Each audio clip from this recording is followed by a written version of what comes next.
Às 8h30 da manhã, na Interstate 40, tudo parece normal. Um controle de rotina do Departamento de Transportes, um dos muitos, um daqueles que terminam sem deixar rastro. Depois a porta do reboque abre-se, e o tempo para. Atrás da carga legítima, ordenada, certificada, surgem 340 quilos de cocaína pura. Mas o verdadeiro choque não é a droga, é o logotipo no caminhão. Pertence à terceira maior empresa de transportes rodoviários dos Estados Unidos. Por que razão eles? Como pode um colosso da logística esconder algo assim em plena luz do dia? Essa descoberta não é apenas uma notícia, é o início de uma investigação que muda a perspectiva. Já não se fala de um único motorista corrupto, nem de um erro isolado. A pergunta torna-se mais inquietante. E se todo o sistema estivesse comprometido? E se as autoestradas que mantêm a economia americana viva fossem também as artérias de um império criminoso invisível? Os agentes federais percebem-no imediatamente. Isto não é contrabando casual. É algo organizado, silencioso, metódico. Mas até que ponto vai realmente? E, sobretudo, há quanto tempo ninguém se apercebeu? Durante anos, a Transnational Freight Services foi o exemplo perfeito do que ninguém questiona. Caminhões que atravessam o país dia e noite, contratos de costa a costa, mercadorias comuns que mantêm a economia americana em movimento. Comida, componentes industriais, produtos de consumo. Tudo parece normal, até impecável. Nenhum escândalo público, nenhum alarme, nenhuma mancha visível. Para reguladores, clientes e concorrentes, é apenas um grande nome no mercado concorrido. E é precisamente esse o problema, porque quando o sistema parece demasiado limpo, deixa de ser observado com atenção.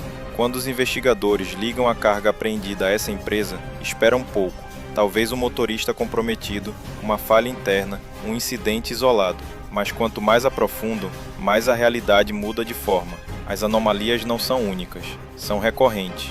E, sobretudo, são silenciosas. Aqui surge o primeiro nó crucial. A verdadeira vantagem dessa rede não é a força, mas a invisibilidade. Mover-se dentro da normalidade, usar a confiança como cobertura. E então, a pergunta torna-se inevitável. Se ninguém nunca tinha suspeitado de nada, quão profunda era esta infiltração e quantas outras operações podiam passar despercebidas precisamente porque pareciam perfeitamente legítimas?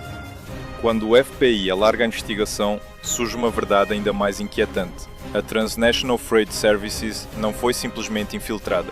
Foi adquirida lentamente, peça por peça, através de uma rede de empresas de fachada construídas para esconder os verdadeiros proprietários.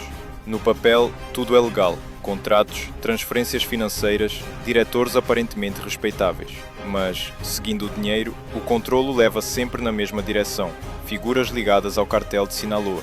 Aqui desmorona-se outra ilusão. Não se trata de criminosos que forçam o sistema a partir do exterior. Trata-se de uma organização que aprendeu a tornar-se o sistema.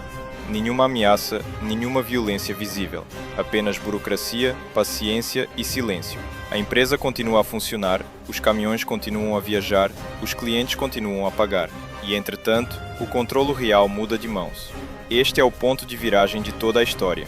Porque se um cartel pode usar instrumentos financeiros e estruturas societárias para assumir o controle de uma grande empresa americana, então o problema já não é apenas a droga. É a fragilidade das infraestruturas em que se sustenta todo o país. Por que é que ninguém se apercebeu antes? E, sobretudo, uma vez que um sistema está tão profundamente enraizado, como o desmantelar sem o fazer desaparecer no nada? Neste ponto, a investigação deixa definitivamente de falar de casos isolados. Os números contam uma história diferente. Dos cerca de 400 motoristas empregados pela empresa, 89 transportavam conscientemente droga através das fronteiras estatais. Não por acaso, não por oportunismo, mas seguindo horários, rotas e instruções precisas.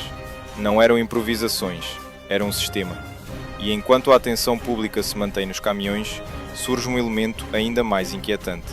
Em 14 estados, 23 armazéns aparentemente comuns desempenham uma dupla função. De dia, centros logísticos como tantos outros.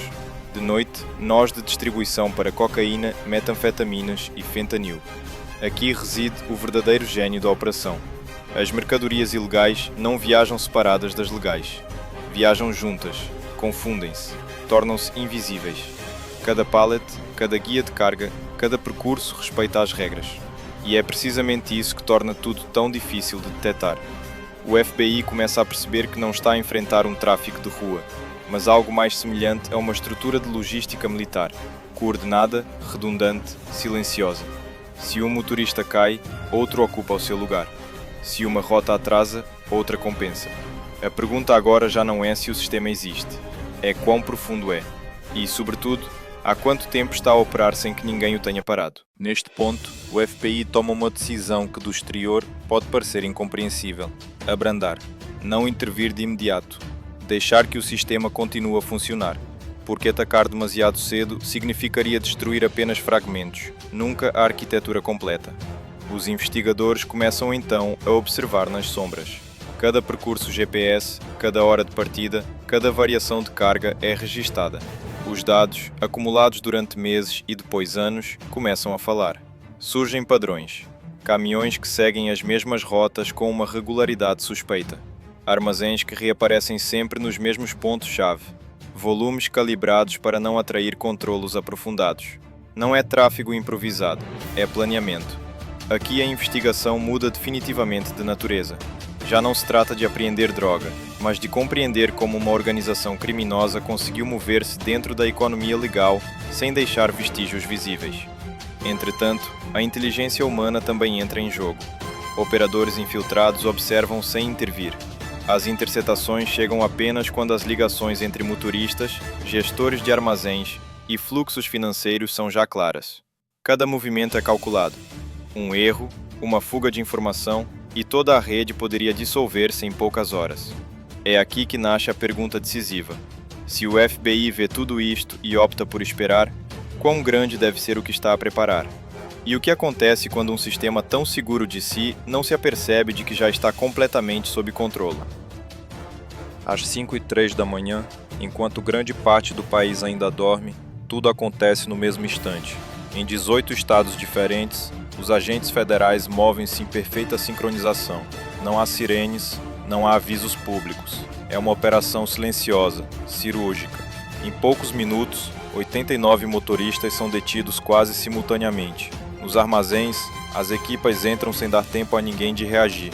23 estruturas são seladas. A rede não tem vias de fuga. O que surge supera todas as previsões. Toneladas de cocaína, metanfetaminas e fentanil, milhões de dólares em dinheiro, documentos e dispositivos digitais que contam uma história completa. Não de crimes individuais, mas de um sistema construído para durar. A empresa no centro da investigação colapsa. Falência. Ativos vendidos. O nome desaparece das autoestradas que dominava há anos. Mas o ponto mais inquietante chega depois, quando as estradas voltam a parecer normais, quando o comércio continua, porque o que foi destruído não era apenas um tráfico de droga, era uma prova. A prova de que uma organização criminosa pode aprender a mover-se como uma multinacional, explorando as mesmas infraestruturas em que se baseia a vida cotidiana de milhões de pessoas. E então as perguntas permanecem abertas. Quantos outros sistemas aparentemente limpos escondem algo semelhante? Quantas redes operam ainda sem serem vistas? E estamos realmente prontos para as reconhecer antes que seja tarde demais? Se quiser continuar a descobrir o que se move nos bastidores da economia e da segurança global, inscreva-se no canal e fique conosco para os próximos aprofundamentos.